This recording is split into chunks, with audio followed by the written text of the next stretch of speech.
Genesis 19. The doom of Sodom. It was evening when the two angels came to Sodom. Lot was sitting at Sodom's city gate. Seeing them, Lot got up to meet them and bowed down with his face to the ground.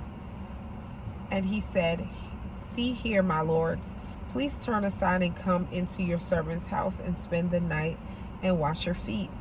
Then you may get up early and go on your way." But they said, "No, we shall spend the night in the open plaza of the city." However, Lot strongly urged them, so they turned aside and entered his house. And he prepared a feast for them with wine and baked unleavened bread, and they ate.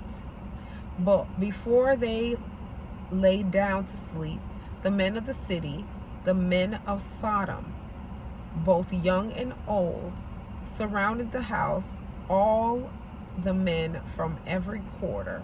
And they called out to Lot and said to him, "Where are the men who came to you tonight? Bring them out to us so that we may know them intimately." 6.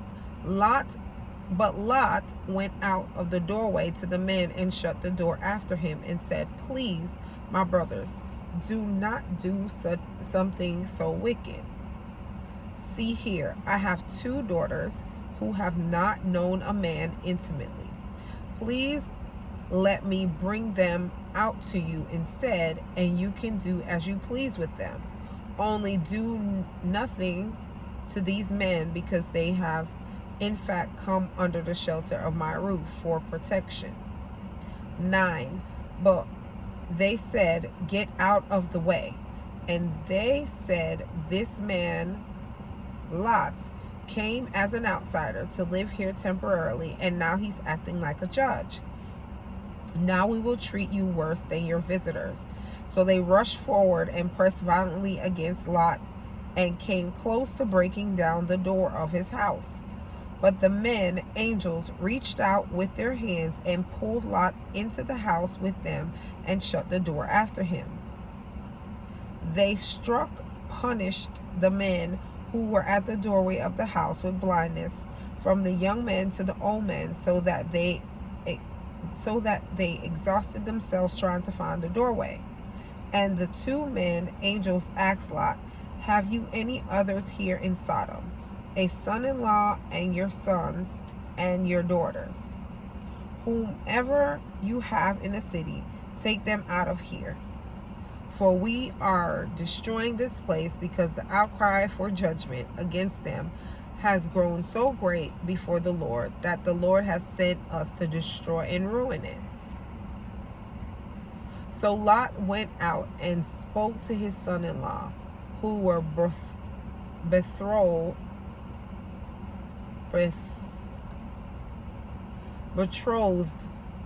betrothed and legally promised to marry his daughters. And said, "Get up, get out of this place, for the Lord is about to destroy this city." But to his son-in-law he appeared to be joking.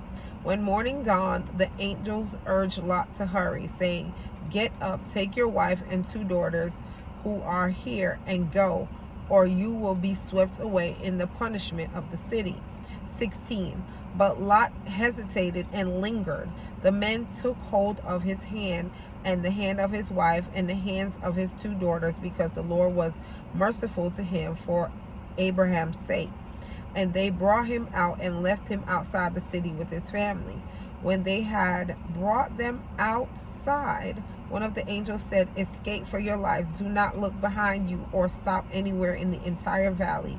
Escape to the mountains of Moab, or you will be consumed and swept away." But Lot said to them, "Oh no, not that place, my lords. Please listen, your servant has found favor in your sight, and you have magnified your loving kindness, mercy to me by saving my life. But I cannot escape to the mountains, because the disaster will overtake me and I will be killed. Now look, this town in the distance is near enough for us to flee to, and it is small with only a few people. Please let me escape there. Is it not small, so that my life will be saved?" And the angel said to him, "Behold, I grant you this request also. I will not destroy this town of which you have spoken. Hurry and take refuge there, for I cannot do anything to punish Sodom until you arrive there. For this reason, the town was named Zoar, few, small. 23. The sun had risen over the earth when Lot came to Zoar. Then the Lord rained down brimstone, flaming sulfur, and fire on Sodom and on Gomorrah, from the Lord out of heaven. Read that again. 24. Then the Lord rained down brimstone, flaming sulfur, and fire on Sodom and on Gomorrah from the Lord out of heaven. And he overthrew, demolished, ended those cities and the entire valley and all the inhabitants of the cities and whatever grew on the ground. But Lot's wife from behind him foolishly, longingly looked back towards Sodom in an act of disobedience, and she became a pillar of salt. Luke 17:32. Abraham